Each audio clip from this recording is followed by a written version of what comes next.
nos encontramos bajo el marco de la charla ¿Cómo se lee a Borges? Y por eso contamos con la palabra de 3 escritoras que nos invitarán a reflexionar sobre este disparador. Ellas son Yamila Beñé, escritora, licenciada en Letras y magíster en Escritura Creativa; Olivia Gallo, escritora y tallerista; y Sonia Budassi, escritora y editora literaria. Ya sea que seamos borgesianos a tope o apenas nos estemos acercando a su obra, no podemos poner en duda que la figura de Borges hoy sigue siendo trascendental y todos seguimos leyendo a Borges de alguna manera u otra. Esto queda incluso demostrado con este festival que año tras año nos convoca, ya seamos lectores o especialistas, para celebrar la obra de este gran escritor argentino. Además, con cada año las miradas sobre su obra se van renovando y eso es lo que siempre lo hace tan especial y lo convierte en un clásico, sin dudas, ¿no? Que siempre se vuelve a debatir y se vuelve a abrir las miradas sobre su obra. Bien, voy a empezar a cederles las palabras, si les parece. Como primera pregunta disparadora, hablando de esto, ¿no? De que siempre se sigue celebrando a Borges y su obra sigue despertando tanto interés, ¿por qué creen ustedes hoy que se sigue leyendo a Borges? Y en relación a tu pregunta, justo me interrogaba en estos días viendo qué se podía decir, qué se podía pensar, qué nos podíamos seguir preguntando. Recordé un ensayo de César Aira con respecto a los bestsellers. No a los bestsellers en cuanto a los libros que más se venden, sino él hace referencia en un artículo, si mal no recuerdo es viejo, de 2003, que para mí sigue muy vigente. Decía que los bestsellers como género son ese tipo de novelas que tienen información histórica, que tienen geografía, y señalaba algo interesante, digamos, como que ese tipo de literatura resulta atractiva para gente que no lee. O sea, y es un tipo de literatura donde vale más el libro. No sé, si yo leo un libro sobre la guerra de los Balcanes y me encantó y que tiene aventura y tiene policial y es atrapante, probablemente me olvide de quién es el autor y vaya a buscar otra novela de la guerra de los Balcanes o de otra cosa de por ahí. Que es lo contrario de lo que hacen los libros verdaderamente literarios, donde uno lee un libro de Borges, quiere leer otro de Borges o de algún autor que trabajan con el lenguaje con tanta conciencia.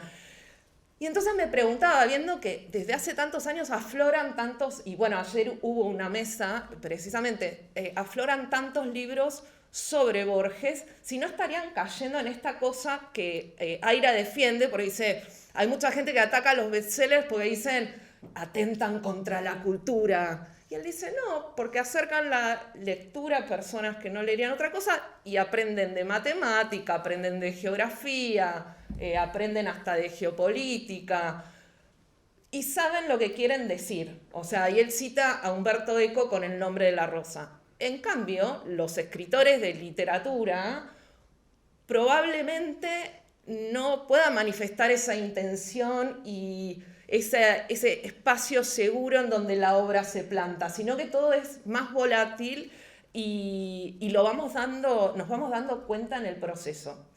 Espero que ser asequible y seguible, porque vuelvo entonces a esto de Aira y los libros que ahora hay Borges y la matemática, Borges y la traducción, Borges y el derecho, es una novedad reciente de la muy buena editorial Siglo XXI, pero me da la sensación de que con Borges no sucede eso que señala Aira con los bestsellers, sino que señala la riqueza de una obra que nos sigue dando claves de interpretación de la realidad, del arte, de la ciencia. Así que esa es una de las primeras hipótesis que se me ocurrieron de por qué lo seguimos leyendo. Y si querés sigo después, así no te la hago tan larga. Y también es este personaje que, como ya ha habido una mesa en años anteriores, si mal no recuerdo, ya es un personaje pop, ¿no? Entonces tenemos que distinguir entre los lectores de Borges y los admiradores de Borges, porque también lo que nos da Borges, o por lo menos en mi experiencia desde que soy chiquita y me acuerdo de esa biblioteca, en mi casa no se leía mucho, era como que era prestigiante tener algo de Borges, como que era la cultura con mayúsculas y por carácter transitivo nos hacía más interesantes a nosotros, más inteligentes. Así que creo que ahí hay como de las claves superficiales un par de las que pensé. Sí, dale. ¿Se escucha ahí? Tienes que prenderlo, ¿vale? Si no pasa eso en una charla es que no es una verdadera conferencia o verdadero panel. A ver. Hola, bueno. A ver, fíjate, esto me parece. Hola, ahora sí, ¿no? Bueno, yo quiero sumarme a las gracias que dijo recién Sonia. No quiero ser repetitiva, pero sí también aprovechar para agradecer a toda la gente que trabaja acá en el festival y decir también que como ella, yo también estoy un poco nerviosa también por compartir panel con estas escritoras.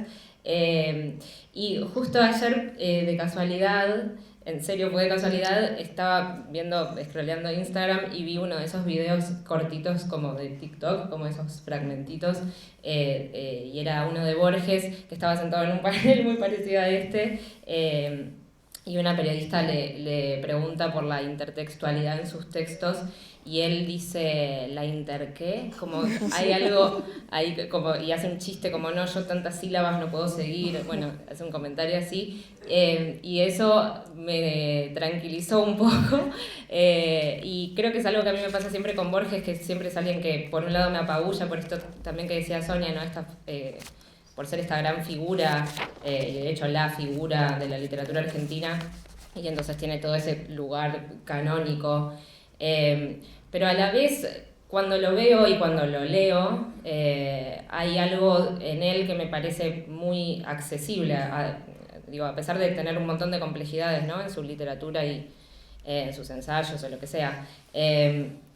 Pero creo que hay algo de ese lugar que tiene él que no es el de un escritor serio y que hablaba como desde arriba y al que vemos y es, porque la imagen que tenemos de Borges es el Borges ya viejo, ¿no? Como un señor canoso, bueno, pero hay algo muy punk en su figura también, y esto también, en esto pensaba cuando Sonia hablaba de que es como un ícono pop, y como algo de él, como de correrse de ese lugar a la vez que pertenece, ¿no? Entonces en esa ambivalencia yo creo que si bien la entrada a su obra puede ser un poco como que te asusta al principio, yo tardé en leerlo porque pensaba que era como, no sé, como tomar alcohol, como algo que me iba a venir mejor de grande, que no lo iba a poder entender de chica,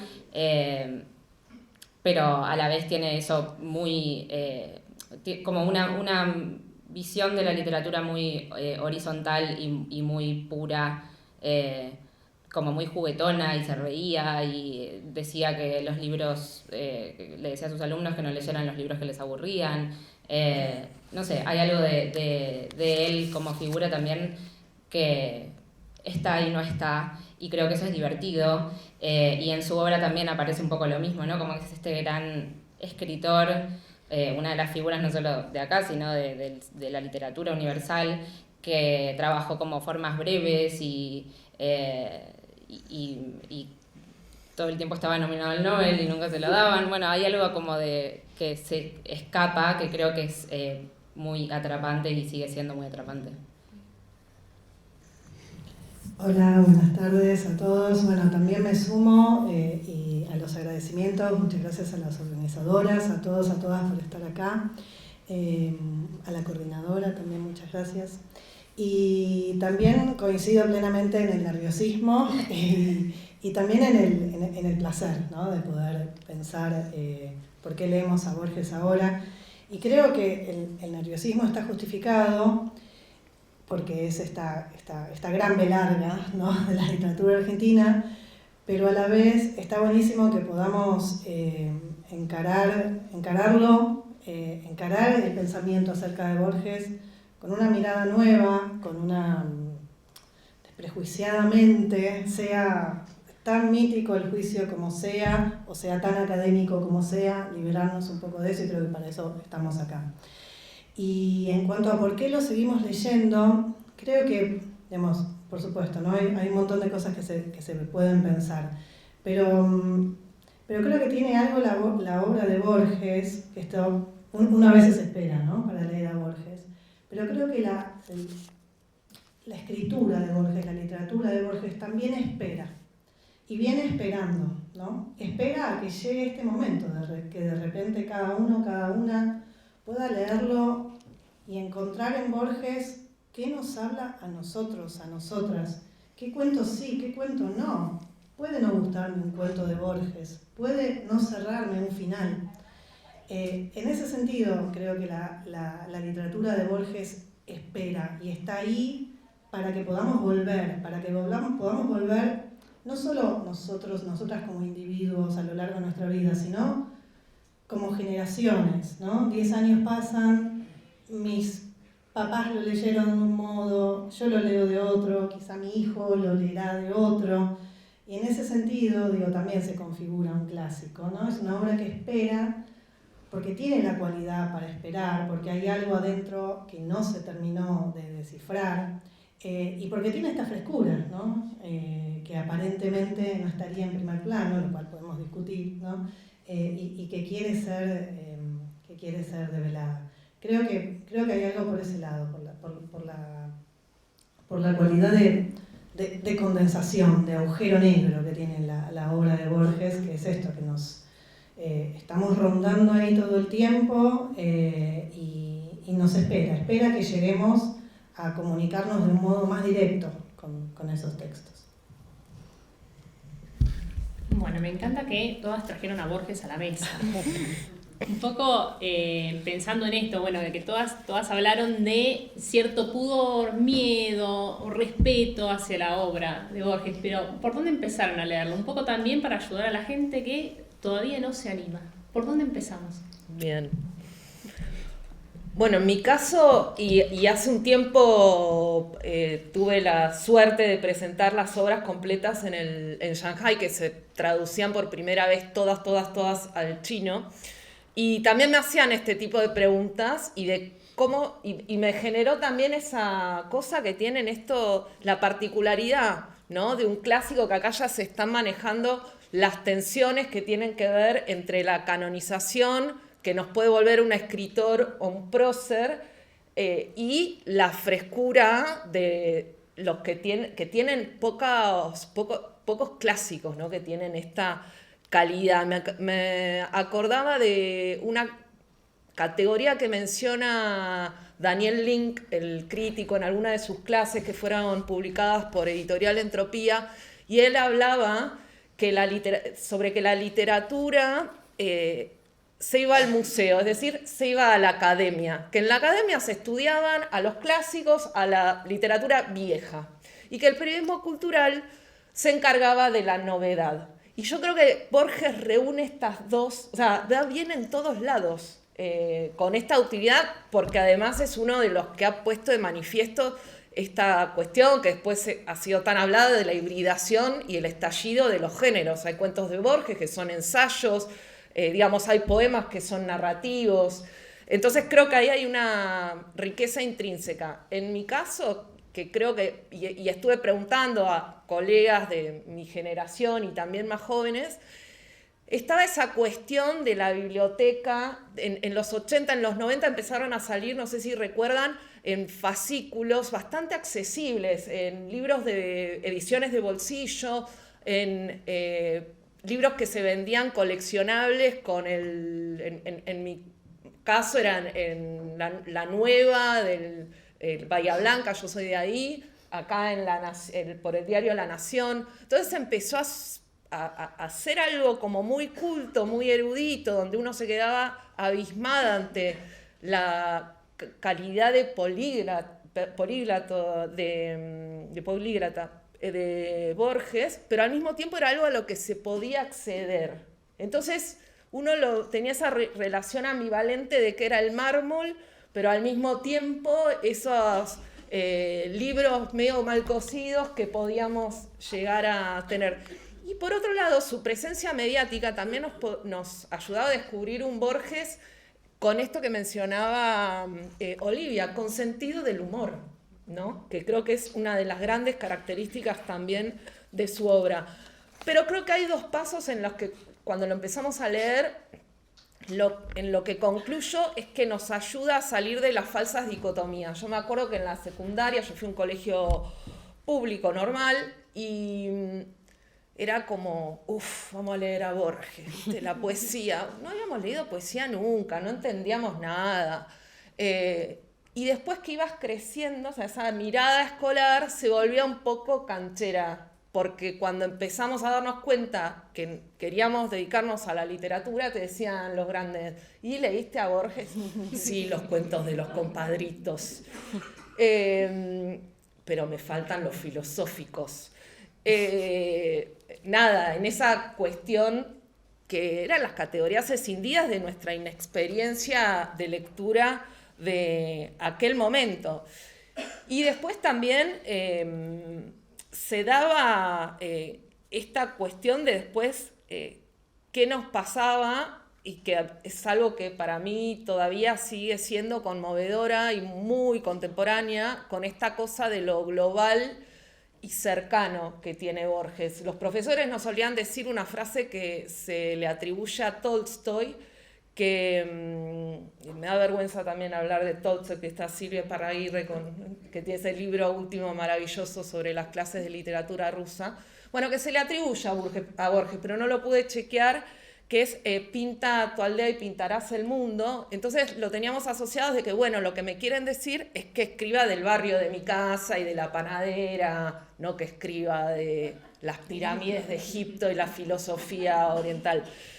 Y después una leía a Borges y decía, ¿cómo lo logra? Porque leíamos los textos, el hombre de la esquina rosada, y decíamos, wow, esto es súper local, pero al mismo tiempo él, por ejemplo, biografía de Isidoro Teodoro Cruz, en un momento, a ver si tengo acá a mano, dice Tadeo Isidoro Cruz, perdón. El tema del destino está presente como algo platónico universal. Subraya que Cruz, el compañero de Fierro, es un jinete de las pampas argentinas. Y como un momento cifra toda una vida, un jinete como Cruz, que es todos los jinetes, siente como sintieron los mongoles frente a las ciudades chinas. Bueno, y acá entra la relación del tiempo, que es una cosa que cuando empezás a leer y a escribir decís, ¿cómo logra esta simultaneidad? Pienso en el Aleph, que creo que debe haber sido de los cuentos que más nos impactó de chicas. Todo esto pasa en simultáneo, pero estoy leyendo de manera sucesiva y tengo la experiencia de que estoy viendo todo a la vez. Bueno, y después el procedimiento, ¿no? Lo que María Moreno pues llama como la enumeración caótica. Pero bueno, yo me voy a meter en la caja de herramientas que nos ha regalado Borges. En mi caso, yo me acuerdo la primera vez que lo leí porque en mi casa a mi mamá le gustaba mucho y yo tenía esta sensación de esa, ¿no? Como de que todavía no era el momento y que en algún momento iba a leer a Borges. Uy, ¿estoy haciendo ruido yo? Y me acuerdo porque estaba en el colegio, creo que tendría 12 años o por ahí, no me acuerdo exactamente la edad, pero sí me acuerdo de que había un cuento suyo en el libro de texto que usábamos para lengua, para la materia, y la profesora no nos lo había dado, pero estaba ahí, y yo como una vez en la clase, como ojeando el cuaderno de lengua, que era uno de los pocos que me gustaban, vi ese cuento que era La casa de Asterión y dije, lo vi cortito y dije, bueno, a ver si me animo, y lo leí y dije como, lo entiendo. Yo pensé que me iba a encontrar con una cosa como muy abismal o compleja o como hermética y cerrada y que tenía que tener iba a tener que tener un montón de lecturas previas para después leerlo a él, y como además a mí me gustaba en ese momento el mundo mitológico y todo lo que se muestra ahí en la casa de Asterión, me gustó y me atrajo, y me sorprendió, como que me sorprendí a mí misma, me sorprendió poder leerlo y disfrutarlo también, porque de última pensé, bueno, lo leo para decir que lo leí y entonces quedó bien. Pero me sorprendió que me gustara. Entonces yo empecé por ahí y después por muchos años no lo leí. Y después fui como hay algo, yo nunca me senté a leer a Borges, como si me senté a leer a un montón de autores o autoras, como a comprarme todos los libros, enamorarme de una autora y leerme todo. Con Borges nunca me pasó eso, fue siempre algo más como de que yo sabía que iba a estar ahí, entonces de repente leía un cuento, uno solo, y muchos años después volví a leer otro, y después volví a leer otro. El que más leí fue el Aleph, que como decía Sonia, creo que es el más impactante. Y después algunas cosas, como decía Yamila también, no me gustaron, y para mí, como que ya para cuando la llegué a leer, ya sentía que estaba bien decir que no me gustaba, como la poesía de Borges a mí es algo que no me encanta, pero bueno, como todo es muy personal. Así que bueno, fue más así mi relación con su obra, como de constantes sorpresas, de poder entrar en esos mundos, y a la vez, bueno, las cosas que hacía con la escritura, que eso es una obviedad, ¿no? También me siento como un poco chiquita diciendo el increíble escritor que es. Pero para volver a tu pregunta sobre qué consejos darle a alguien que todavía no lo leyó, yo creo que hay muchas puertas de entrada a su obra y hay algo muy loco que creo que también es lo que decía recién Sonia, como de la forma en la que es tan abarcativo y a la vez tan concreto, y entonces hay muchos universos y muchos Borges distintos, y está como los textos que son como más simbólicos, mitológicos, fantásticos, pero también están los más como los más directos. Él dice la palabra directo sobre el informe de Brody, que es uno de sus últimos libros. Dice que lo distingue de sencillo, que no dice que son cuentos sencillos, porque para él las palabras nunca son sencillas. Pero bueno, están esos cuentos más realistas, y después está su poesía, después está lo más autoficcional. Como que es muy abarcativo, y creo que es una lectura muy, muy disfrutable como lectura. Después, ya pensando en escritura, digo, porque yo por lo menos leo libros a veces para que me inspiren para escribir, yo no lo leería para que me inspire a escribir, porque es un procedimiento muy complejo también en esa sencillez, pero sí pienso que en realidad se trata de encontrar un cuento que más o menos te interese a priori y ya ir por ahí, y el resto como que llega fácil. Y también en esto que decía Yami, como de que espera, ¿no? Como que su literatura está siempre abierta en realidad. En mi caso, yo recuerdo leer ficciones enteras en la secundaria y con una sensación agridulce, con una sensación de deber, por un lado, porque debía leerlo, no solo porque era una indicación de la materia de literatura, en la cual quería que me fuera bien, por supuesto, sino porque era un deber, porque era Borges, ¿no? Y porque era ficciones. Y entonces recuerdo la sensación que creo que todos tenemos a la hora de enfrentarnos a Borges cuando tenemos 13, 14, 15, 16 años, que es una pared, ¿no? Y que me parece que es una sensación muy válida de tener, ¿no? Por eso está buenísimo que sea una pared porosa, como son los cuentos de Borges. Vamos viendo de a poco los agujeritos. Entro por acá, compadritos, vamos, voy por ahí. La llanura, sí, esto voy, acá encuentro un caminito en esta pared. Acá se hace permeable. Y recuerdo eso, ¿no? Recuerdo una pared, pero recuerdo, y tengo el recuerdo fotográfico de cómo fui subrayando esa edición, Y de repente había cuentos en donde no me había pasado nada, ¿no? Aparentemente, o me había pasado la pared, y otros cuentos en donde había adjetivos subrayados, había frases subrayadas, había signos de exclamación, había alguna palabra en una letra que ya ni casi reconozco.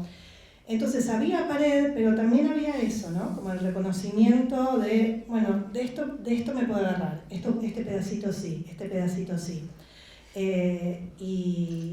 Y cada, no sé si todos los años, pero al menos cada 2 años releo ficciones entero para volver a esa experiencia. La última vez que lo leí fue hace 2 años, en 2022. Yo tengo un hijo de 2 años y estaba recién nacido y yo estaba hiperpuérpera y dormía con la luz, leía con la luz del Kindle proyectado sobre el libro, cualquier cosa, la vista se me había hecho bolsa. Pero bueno, recuerdo leer ficciones ahí y llegar a las ruinas circulares y decir, este cuento no me gusta, este final no me gusta, este narrador me está diciendo cuál es la solución del relato, no me gusta. Me sorprendí a mí misma de eso, me da vergüenza admitirlo, pero también me parece que tiene esto, ¿no? De haberlo leído tanto, uno puede decir desde un lugar de mero gusto, bueno, esto no me gusta. Y por otro lado, como experiencia de las primeras de Borges, recuerdo, era el momento previo de YouTube, en donde había un programa que se llamaba Kazaa, uno se bajaba canciones y te armabas tus compilados de canciones. Y había audios de escritores y escritoras leyendo, y me acuerdo con mi hermana que habíamos encontrado unos audios de Borges leyendo sus poemas, y los bajábamos y los escuchábamos, y hasta el día de hoy lo tengo grabado. Borges y yo, a Borges, al otro, es al que le suceden las cosas. Bueno, y tengo eso, lo mismo con poema conjetural, lo mismo, zumban las balas en la tarde, última. Bueno, y ese fue uno de los primeros acercamientos también, a través de la voz de Borges. Poema conjetural, yo coincido, me cuesta entrarle a la poesía de Borges, pero poema conjetural, en esa lectura, yo me acuerdo de temblar, no entender nada, no saber qué era el sentimiento trágico de cuando la tragedia se prevé, pero me acuerdo de sentir eso, ¿no? El peso de la muerte sobre alguien que sabe que la muerte va a venir. Bueno, esas fueron las primeras aproximaciones, y sí, como consejo, yo le daría la bienvenida a la pared y le daría la bienvenida al pequeño agujerito. Muy bien. Bueno, un poco pensando en lo que dijo Olivia sobre, la lectura de Borges como uno como escritor, no yo no soy escritora, pero ustedes sí. ¿Qué les parece a ustedes que puede aportar la lectura de Borges a un escritor? Ya sabemos que por ahí Olivia tiene sus recelos, pero a ver, Yamila, vos, ¿qué crees que puede traer? A ver, esto quizás también tiene que ver con una de las razones por las cuales seguimos leyendo a Borges. Y es que Borges no solo escribe sobre lectura, sino que escribe sobre escritura todo el tiempo, ¿no? Entonces, a la hora de escribir, o a la hora de quizás acercar herramientas a otros para escribir, dar taller, dar clases, creo que Borges es fundamental, ¿no? De repente está esa frase en el ensayo La literatura gauchesca, que está en discusiones, tenía subrayado, pero lo voy a citar medio de memoria, que Borges dice algo así como: conocer cómo habla un personaje es conocer a ese personaje, ¿no? Ese es un consejo insoslayable para construir un personaje. Insoslayable, necesario recordarlo, ¿no? Cada vez que uno va a escribir un diálogo, necesario recordarlo incluso cuando quizá no hay diálogos en la novela o el cuento que estamos escribiendo, pero estamos artificialmente creando un narrador. Bueno, esto también vale para los narradores, ¿no? Conocer cómo habla el narrador, conocer ese tono, es hacer intrínseca esa voz, de alguna manera. Eso facilita, si conocemos esa voz, si la internalizamos, el camino de escritura se vuelve, no digo fácil, nunca es fácil, pero al menos guiado por esa voz, ¿no? Entonces creo que a la hora de escribir, eso, Borges de repente en los ensayos, o incluso también en en los cuentos tiene como grandes pensamientos acerca de la escritura. Lo mismo si hablamos de lenguaje, ¿no? El uso de los adjetivos de Borges, yo amo los adjetivos. Entonces leer los adjetivos de Borges, digo, algunos típicos, la unánime noche, la llanura casi abstracta. La llanura casi abstracta es de una belleza que aparte es un ensayo sobre lo que es la llanura en el espacio de lo argentino, ¿no? Solo lo dijo en llanura abstracta y habló sobre toda la tradición de la construcción del espacio nacional. La noche lateral, cosas así. Son semillitas doradas que vamos comiendo y eso para escribir es fundamental, me parece. Bien, pensaba también en esto de que Borges siempre ha sido tan categórico en algunos de sus pensamientos y de algunas definiciones que dio en torno a muchas cosas de la literatura, desde autores que no les gustaba y les decía abiertamente, o géneros que no les gustaba y también lo decía abiertamente.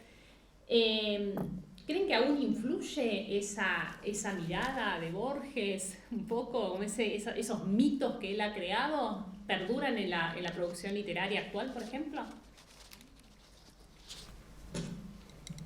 Yo creo que lo que hay como una tensión, me parece, con la gente que escribe y Borges. Me parece que si le preguntamos también a gente relativamente joven, te dice que le sale, que queda canchero también decirlo, un instinto parricida. Lo cual es una manera humilde de decir, no lo intento en mi casa. Pero al mismo tiempo, lo que tiene en esta tensión que hablamos sobre lo que Borges inspira y el miedo y el temor y la pared de la que hablaba, que se termina volviendo porosa, de la que hablaba Yamila Vignier, pasa que también es un escritor que cuando sos joven o muy joven, imberbe, te hace sentir que existe otro mundo y que uno puede formar parte. Y me ha pasado que me confesó una cantidad de gente bastante importante, que son muy buenos escritores hoy, que lo primero que les salía a escribir muchas veces eran cuentos de Borges, tipo imitando el gesto, o sea, los laberintos, las ruinas circulares, el Aleph, lo cual me parece muy positivo en cuanto que es un escritor que, si bien no lo sabe, erudito y demás, tiene esta cosa que Sarlo llama la estrategia de lo menor, es decir, como no poner palabras de más y bueno, pero al mismo tiempo, en toda su sofisticación, dicho esto en el buen sentido, creo que es gran estimulante para que uno quiera escribir. Yo tengo un cuento que es recopiado de Borges, que es un papelón, no lo cuenten fuera de acá, por favor. Y después pasa que te da las herramientas retóricas, ¿no? O sea, es un placer poder analizar la prosopopeya, bueno, ni que hablar de las metáforas, ¿no? Y después de estas frases ambivalentes o contradictorias, las figuras contradictorias que usa incluso en los títulos de sus libros. Esas frases que uno lee y que te quedas con la sensación de que niega afirmando o está afirmando algo negándolo, ¿no? Que casi son oxímoros. Por ejemplo, impostor inverosímil. Atroz redentor, que supone que un redentor, esto lo dice Beatriz Sarlo también, es alguien que no es atroz, que va a salvarnos. Así que creo que en la detección de ese tipo de recursos, aunque sea para talleres literarios, como decía Yamila, son geniales. Y después el año pasado leí el poema Ausencia de Fervor de Buenos Aires, y también me parece una gran lección cuando él escribe el prólogo a la segunda edición, donde cuenta que, además que él decía que muchas veces le daba vergüenza leer sus poemas de juventud, y él, digamos, que no se anima, o sea, lo dice, me animo yo, que soy una cara dura, Borges, obvio, lo podía hacer, le perdonamos todo, a reescribir ese poema. Y también, si pueden ver las dos ediciones, es maravilloso, porque ves cómo va desmalezando, sacando las frases aquellas que nos parecen más pretenciosas por otras más concretas. Realmente es como una pequeña y condensada lección de literatura. Así que bueno, y después no olvidar la frase de Oscar Wilde, ¿no? Que la imitación es el homenaje que el mediocre hace al genio, ¿no? Y vuelvo con esto de no lo intentemos en nuestras casas. Bueno, para cerrar le quiero hacer una última pregunta a Olivia y ya después abrimos al público, así que vayan pensando sus preguntas. Me gustó mucho eso que dijiste, que hoy justo te encontraste con un video ayer sobre Borges, y pienso en las otras formas que hay de leer hoy en día, incluso en las redes sociales, como yo estoy muy presente en las redes sociales y veo mucho esto, de que hay autores que parecen ser más accesibles mediante una lectura diferente o digital. ¿Vos lo ves así también? Sí, yo creo que hay muchas formas ahora con los avances de la tecnología, pero supongo que en general fue así todos estos años del mundo y de la literatura. Pero bueno, sí hay como una cosa a la que se llama despectivamente, yo no lo digo despectivamente, pero como la poesía de Instagram, o estos como textos cortos, ¿no? Y la inteligencia artificial y el chat GPT y todas estas cosas. Yo no es que estoy súper metida en eso porque soy como anacrónica con los libros y entonces no me meto tanto en eso, pero o sea, ya que hablamos sobre Borges, creo que es divertido hacerse la pregunta de qué le hubiera parecido a él.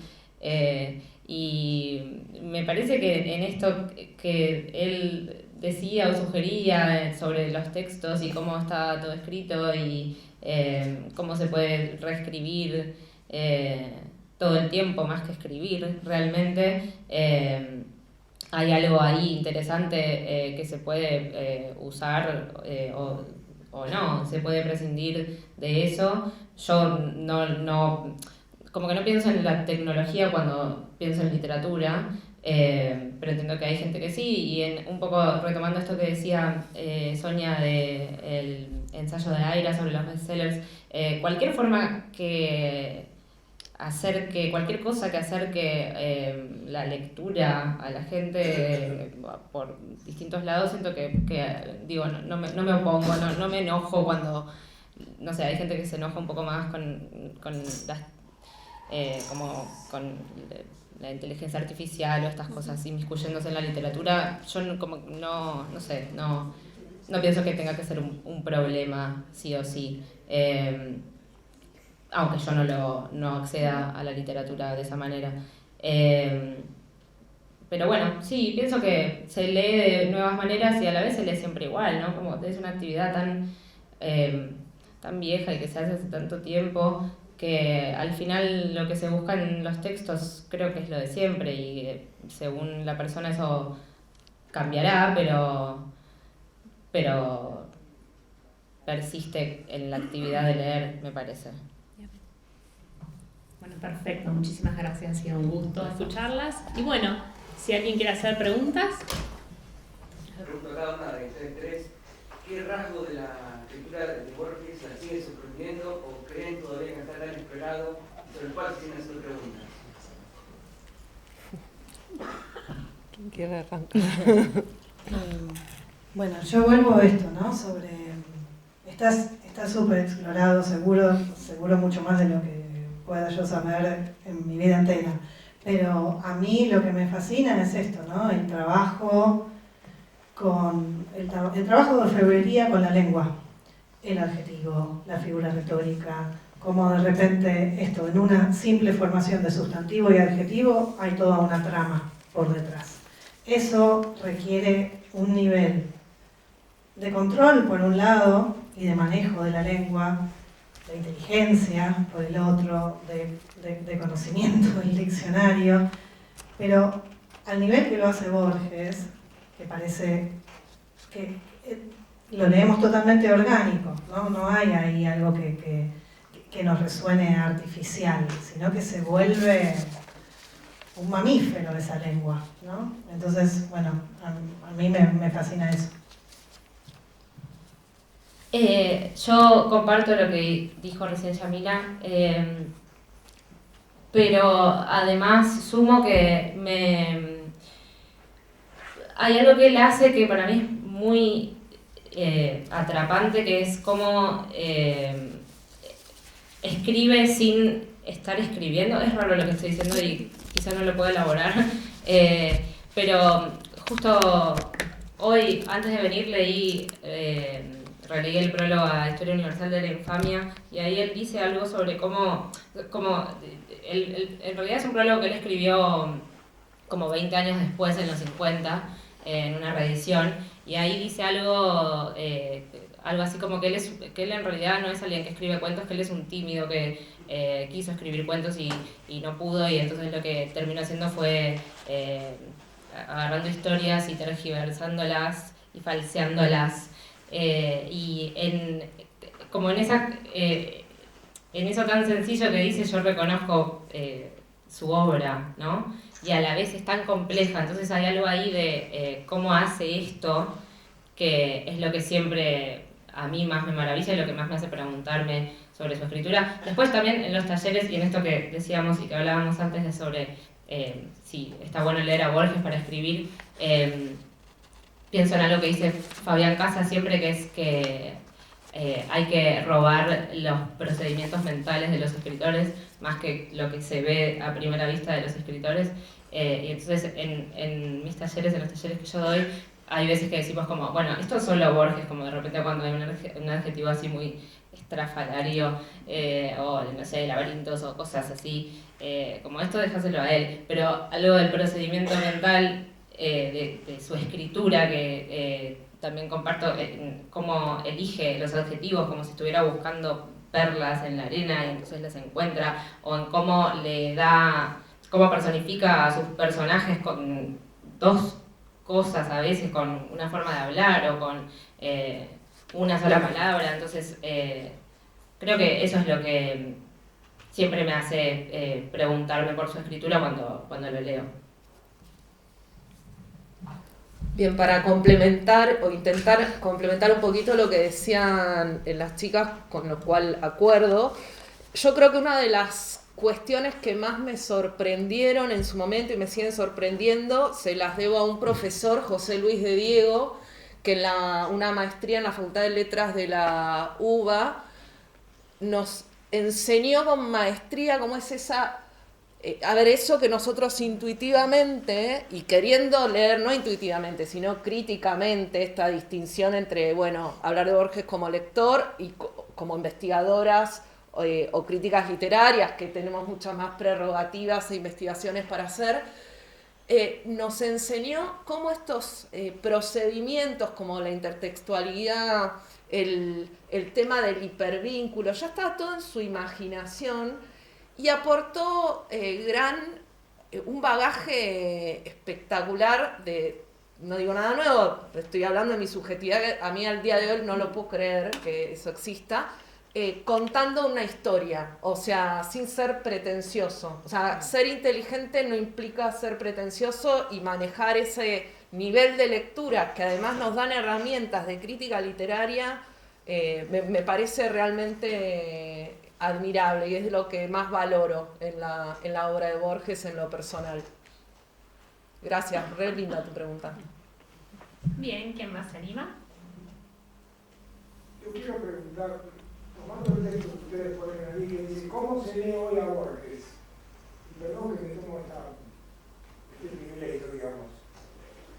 En lugar de decir cómo se lee hoy a Borges, también podemos preguntar, ¿se lee hoy a Borges en ciertos sectores? Por ejemplo, yo pasé por una etapa en la escuela secundaria que tenía profesores maravillosos de literatura que me recomendaban cantidad de libros.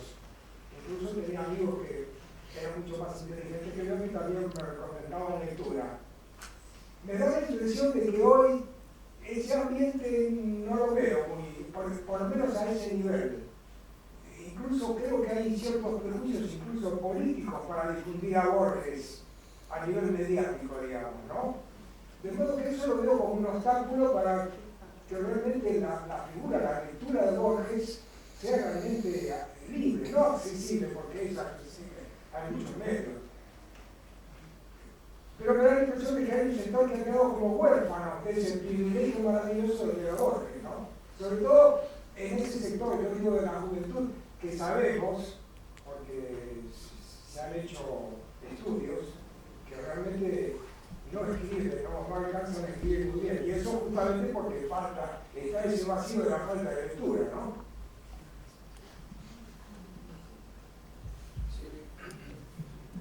¿Alguien quiere tomar la posta? Pensar un poco en qué sectores, a qué sectores no llega un Borges. Sí, me parece interesante la pregunta y también bastante difícil de responder y no me siento muy capacitada, pero sin hablar en general y hablando como de lo que tengo muy cerca, que es lo que conozco, mis amigas que leen y con quienes hablo de libros, más frecuentemente, porque después tengo otros amigos o amigas que capaz no leen tanto, leen eventualmente, pero con las que más leen, que es con quienes más hablo de libros, como decía, hay algo que es... Nunca hablamos de Borges y nunca hablamos de sus libros, ni decimos, che, el otro día leí este cuento, no sabés, está buenísimo, léelo. O sea, no está en la conversación, es verdad, tampoco está tanto en los talleres, pero hay algo de su presencia que se cuela por otros lados y quizás se cuela desde otros autores y autoras argentinas que vinieron después de él, porque yo creo que de alguna forma están tocados por la obra de Borges. Y a la vez hay algo que también pienso que justo con él pasa, que es que ya en su momento fue discutido, debatido, fue criticado, después fue como canonizado. Entonces hay algo sobre el debate en esos términos acerca de Borges y de su obra que ya está, como que yo, o por lo menos es lo que yo siento, que no se discute. Y eso a veces puede alejar a un autor y eso puede hacer que se lea menos. Yo no sé si estadísticamente se lee menos ahora que antes, es probable y puede ser que sea así, pero a la vez supongo que para la gente de mi generación, a quienes nos gusta leer y escribir, no sé si estamos tan peleados con la idea de leerlo. O por lo menos yo no lo siento, es como si fuera es como medio una figura de un abuelo, que eso es algo también que le escuché decir a Mayral una vez, que Borges es como un abuelo de la literatura para la generación, él hablaba de la suya, y él decía, con los abuelos uno no se pelea, uno se pelea con los padres. Entonces bueno, no sé si esto responde mucho a la pregunta, pero bueno, me fui por ahí.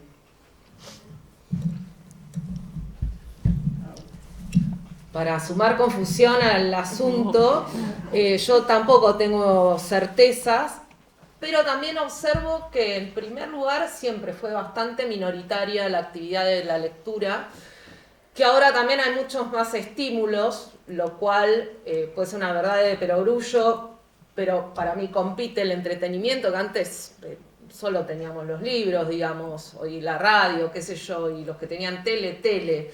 Y por otro lado, que tampoco sé si recuerden, hace no mucho, Ricardo Piglia hizo unas clases en la televisión pública y estallaba el rating para un programa cultural específico sobre Borges. Desde ya Ricardo Piglia no solo tenía un conocimiento muy riguroso, sino que también era muy didáctico y muy carismático. Pero aún así, a mí me llamó la atención en ese momento el éxito. Y esto de que se sigue hablando de Borges en estas novedades literarias que en caso son producciones académicas muy serias, ¿no? Pero bueno, desconozco, tendría que preguntarle a mis sobrinos qué les pasa en la secundaria. Yo sumo una cosita más, también de lo poco que sé, ¿no? Doy clases en una materia de escritura en sociales que es del primer año. Entonces, los chicos, las chicas... Viene una pregunta de sociología de la cultura, ¿no? Esto de la recepción, es interesantísimo. Sí, y de la circulación. Bueno, los chicos y chicas hicieron el CBC, están casi salidos de la secundaria y por supuesto conocen a Borges. Es verdad que pocos lo leyeron, pero leyeron otras cosas. Leyeron a Mariana Enríquez, leyeron a Samantha Schweblin. Entonces, digo, hay otras opciones ahora, quizás más visibles, más cercanas, un modo más directo, quizás esto como más empático de llegar a la literatura. Y bueno, llegarán a Borges en algún momento o no, quizás siguen leyendo otro tipo de autores, otro tipo de autoras, y creo que estamos en un momento ya en donde, digo, puede haber, voy a arriesgar algo que sé que me voy a arrepentir, pero puede haber grandes lectores que no hayan leído a Borges. Puede. Ay, yo me arrepentí y lo pregunto, ¿no? Pero bueno, de repente hay bueno, eso, lo digo y lo Ya lo entras en la pregunto. lista negra del festival, Yamila. Bueno, que no lo hayan leído cabalmente. Porque por ahí Borges es circundante, va rodeando. En algún lugar llegaste a Borges. Bueno, sí, qué sé yo, no sé. Es para pensarlo. Digo, alguien que tiene 19, 20 años y todavía no leyó a Borges, no me parece un pecado capital. Está leyendo otras cosas, tiene tiempo para llegar. Y si no llega, tampoco me parece un pecado capital. De todas maneras, hago una última pregunta, y disculpe también, me complico un poco. La disquisición que voy a hacer es la siguiente. Hoy y en el futuro, ahora que se habla tanto de la inteligencia artificial, ¿no es posible que la inteligencia artificial o la tecnología hoy día termine ganando a la literatura, digamos? ¿No?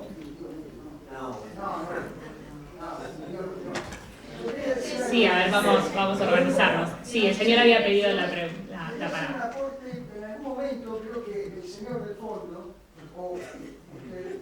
dijo algo sobre el Borges, que podría haber un cierto prejuicio desde el punto de vista político. Quiero recordar que en la Feria del Libro del año pasado se hizo una mesa muy prestigiosa sobre Borges y la política. Y hubo senadores peronistas que hablaron hermosamente de Borges. Uno de ellos fue Pichetto. Con lo cual yo creo que el tema político y Borges está absolutamente enterrado, muerto y sepultado. Es decir, no tiene sentido. Me parece que las puertas del cementerio están abiertas todavía. Bueno, vamos a... Y la otra cosa que Sí. quiero aportar... Si es una pregunta, por favor, así... No, no es una pregunta. Quería aportar de cómo trae Borges.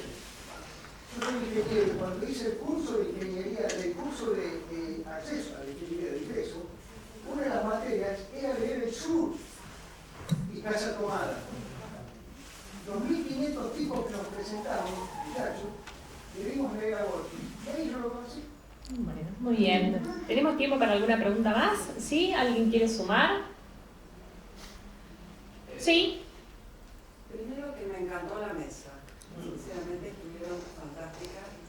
Me encanta la frescura, me encanta que diga alguien el perfil pop de Borges. Yo tuve la suerte de ser alumna de Borges, lo conocí. Y creo que hablando de la tecnología justamente, hay interpretaciones de la LEF, por ejemplo, como si fuera el anticipo de Google, digamos, ¿no? Haciendo una cosa un poco pegada, sí, pero realmente ese cuento maravilloso y las cosas que trae Borges en sus cuentos son como cápsulas de futuro, ¿no? Pensando que fueron escritas en los 20. A mí me encanta la primera época de Borges, y por eso hago una pequeña acotación. Yo lo leía a Borges en el secundario, estaba leyendo, no sabía, pero estaba leyendo, yo tenía 15, estaba leyendo un chico de 23. Aunque la palabra chico con Borges es como un oxímoron, nunca fue un chico, sin embargo tenía humor, era maravilloso, y a mí me habló directamente Borges. Yo soy de la provincia, soy del pueblo de provincia, y Campos Atardecidos, todo lo que él dice en Fervor de su primer libro, me hablaba directamente. O sea que a mí el propio Borges me abrió la puerta, no sentí ninguna dificultad en pasar de Fervor, que nos dieron en el secundario, en la escuela, a los cuentos y seguir. Y por otro lado, vuelvo a algo que dijiste vos maravilloso, que siempre espera Borges, ¿no? Pero que al mismo tiempo pasaba algo, porque mientras yo leía Borges, como nos pasa en todas las generaciones, leía otras cosas, leía bestsellers, leía novelas románticas, lo leía Tolstoy también. Es decir, había cosas de diverso grado que solo mucho después se te organiza el mapa, ¿no? Y vos podés manejarte con cierta seguridad en el universo de la literatura. Bueno, no sé, llegué acá no sé cómo, pero la felicito. Gracias. Gracias. Sí. Sí, creo que hemos tenido la posibilidad de estar fuera del país.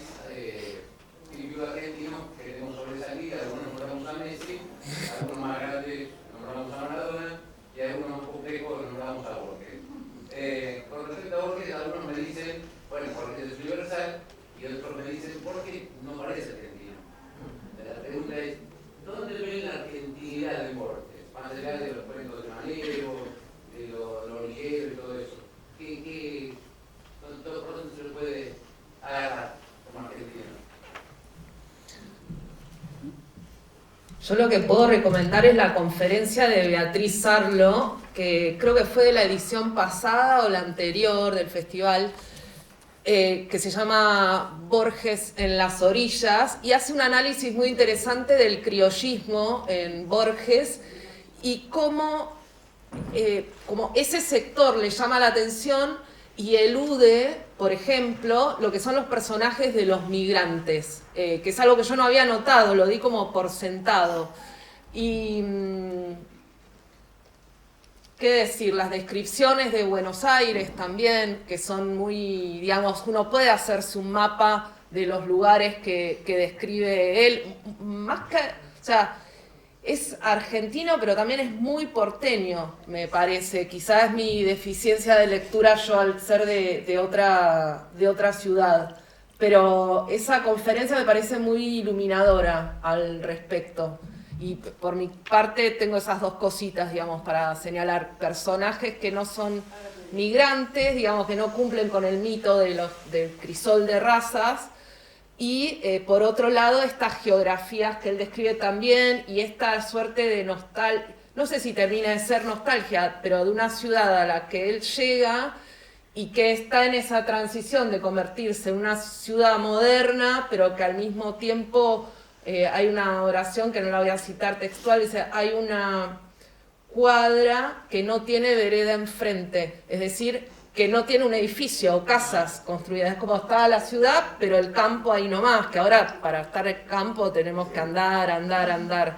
Y me parece que es algo muy, muy propio. Y por ahí voy a hacer una relación forzada, recordando la conferencia de Gabriela Saidón, que decía que Borges había sido uno de los primeros en apoyar la fundación del Estado de Israel sin meternos en la cosa más dura política, y lo vinculaban con una actitud descolonial, una mirada descolonial, que bueno, también es político, como decíamos, descolonial, y esa preferencia por el margen y no por el centro, que es muy argentino eso. Nosotros somos marginales, digo, dentro de la configuración del mapa que se nos ha impuesto, de norte a sur y no de sur-sur, por ejemplo.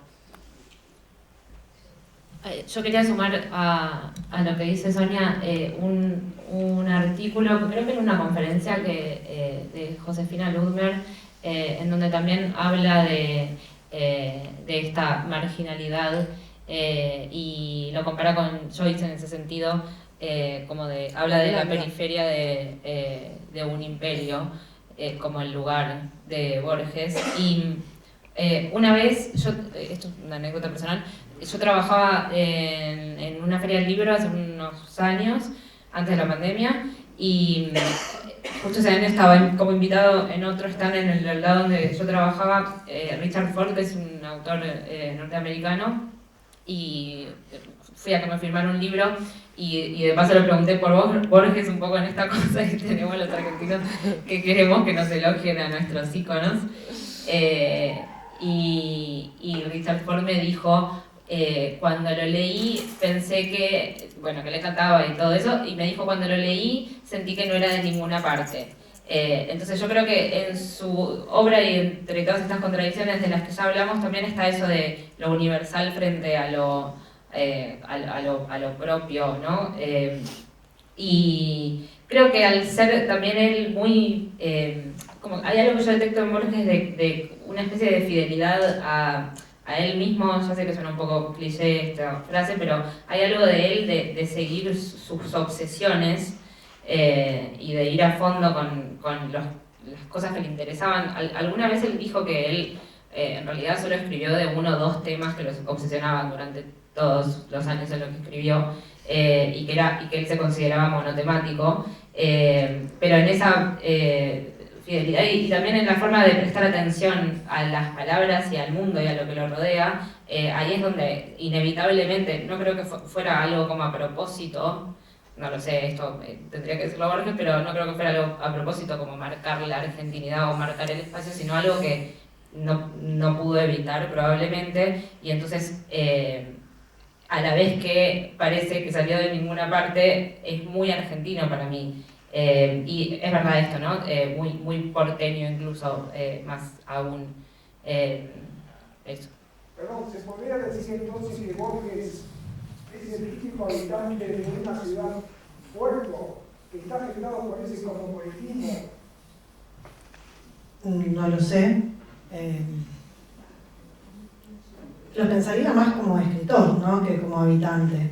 En todo caso, lo que yo pensaba es que se puede leer a Borges sin haber leído un montón de cosas, pero si leemos a Borges habiendo leído el Martín Fierro, la Gauchesca, habiendo leído a Lugones, tenemos un sentido mucho más profundo de la escritura de Borges. En ese sentido, Borges está trabajando con la tradición de la literatura argentina, en ese sentido es profundamente argentino. Por otro lado, también podemos recordar el ensayo El escritor argentino y la tradición, en donde Borges dice, sí, pero abrámonos a todas las tradiciones. La tradición es universal. Yo puedo escribir de Martín Fierro y también puedo escribir ligado a Kafka, ligado a Chesterton, y está todo bien.